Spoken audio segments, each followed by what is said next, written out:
Hello everyone, welcome to my podcast in video form. Today we are going to go through our podcast. Now, let's get to it, shall we? You like my little tacita? But first, cafecito. So cute. Put this little thing to the front so you can enjoy the view. I need more stuff on this desk. I know. Don't ask. Don't at me. Well, actually, you know what? At me. At me. Have a conversation with me. Let's get this party started. Okay. Today's Women Empowerment Day is Amber Scholl. Oh my god, this girl, I've discovered her, I think it was maybe 3 years ago. It's 2019 now, so I think in 2016 is when I discovered Amber Scholl. I honestly love her. I love her vibe. She reminds me a lot of me, but she's a little bit more peppier, prettier, not like physically prettier, but aesthetically pleasing. I'm a little bit more, I don't know, my outfits are bam and everything, but she coordinates everything. And I love that about her because what I lack, I see in her, and I love it. I love that she's always having this aesthetic, and I'm going towards that. So a few things about Amber Scholl is she graduated in May of 2015 with a bachelor's in broadcasting from Pepperdine. She crashed driving for Postmates in July 2016. Oh, by the way, if you don't know who Amber Scholl is, she is a very well-known YouTuber. She does do it your own fashion outfits. She does how to make yourself look bougie without breaking the bank. She is incredible when it comes to making outfits that are cheap and looking like you're fancy, looking like you are wearing $1 million on you when in reality it's $30. And I've always been fascinated by that because I've never really liked high fashion, high quality purses, or I've never really been into luxury items as much. I do wear high-end makeup, but more of branding makeup, not necessarily Chanel or anything like that. I've always been into like the Forever 21 outfits and purses, and she's very similar to that. Not that wearing luxury items is bad, because honestly it's not, but everybody has their own taste, everybody has their own style, and it's not telling the other person that their style is not good or that it's bad, because it's not, or it's too expensive, because it's not. Everybody has their own taste, their own style. But I love her, specifically Amber Scholl, because she's very similar to me in that regard. I mean, granted, she does own luxury items now that she's a YouTuber. She does make a lot of money. I mean, she makes a good amount of money in order to live, in order to buy these luxury items. I personally am not a fan of luxury items. I've never really been. It has something to do with the fact that I don't like things that are very popular. I have this weird thing for that.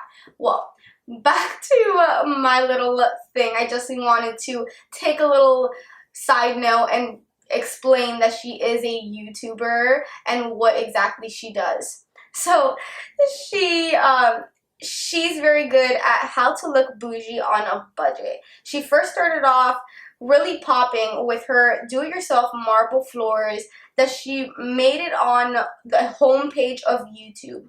Then from there, she went from 13K subs on October 22nd, 2016 to 100K subs on October 25th, 2016 and 1 million subs September 28th, 2017.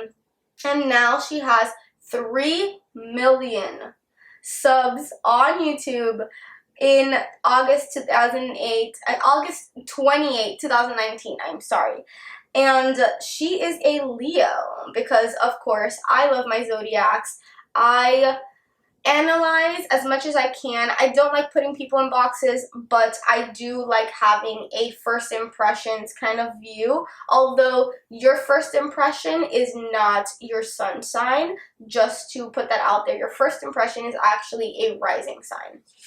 So let's get into some of the quotes that I feel I resonate with her. I like quotes just because sometimes words can help you relate so much. Some of the things she said is, what if it doesn't come true? But what if it does? This is something I love. I know I'm saying I love it. I'm saying all this stuff, but it's her motto. That's her overall motto of her life. I resonate with that because what if it does? What if you put in the work and your dreams actually do come true? You know, are you just going to give up on your dreams? Are you going to keep fighting for them? Are you going to keep the course? Are you going to keep on going? And that is me. That is so relatable to what I'm currently doing. Another thing she said that I love this too is make every decision out of love. If you make a decision based on love, either for yourself or others, the decision will always be the right one.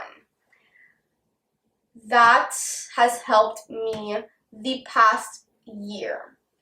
I've always kind of judged myself on what I do, the decisions I make. And when I first heard that, I was like, oh, that sounds cute. But once I started really understanding what that truly means, I lifted a lot of judgment from myself and my decisions. It is the way to go.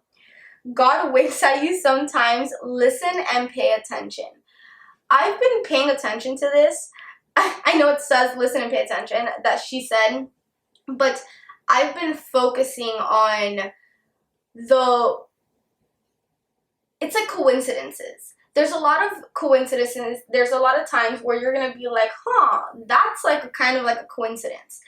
I heard on Lavender's, if she's a YouTuber as well, if you want to check her out, she's going to be another person on this podcast. So, wait and see.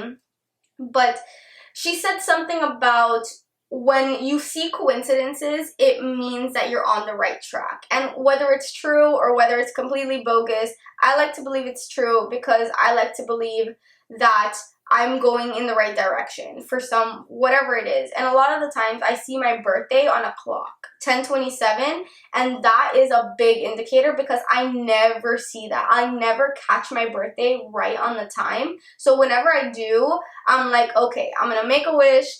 I'm going to close my eyes and I'm going to thank God, thank the universe, thank whoever for my route and for this little wink.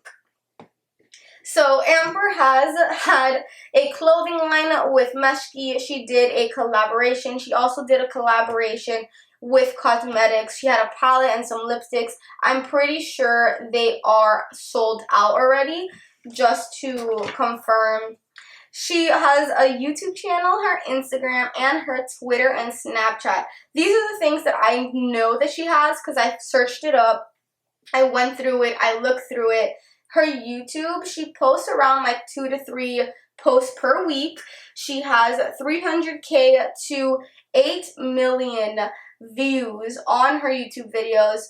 That's like a rough average. I kind of like to make sure there is a range so you can get a perspective of how popular she is, how well known she is, and what she's currently doing on social media to get her there. She has 1K to 17K comments per video, and she has 3 million subscribers. Her Instagram, she posts roughly like once a day. She has 300 to 1K comments. She has 500K to 154K likes, and she has well, maybe she has 800K now followers, but at the time that I looked this up, she had 799K followers. Her Twitter is 83K followers. I don't know how often she posts. I think it's like roughly. Sometimes she posts, sometimes she doesn't. She just kind of has her feel for her inspiration and what she wants to write or what she wants to communicate through words. She is more of a visual person on Instagram than anything else. She has a very, very combined aesthetic that she's had for a very long time. Her aesthetic is really nice, and her YouTube channels are helpful and entertaining. She's a very entertaining person. She likes to hold the camera through a handheld because she feels it's more personal, and she just normally doesn't sit down. She can't sit down. It's very similar to me. I like her mainly because she does have a very similar energy as me. She's a little bit more peppy, a little bit more hyper, but I have a very similar energy when I talk to people, and I love that about her. So I hope you guys enjoyed. Thank you guys so much for watching and listening to this video. I will see you soon. Bye.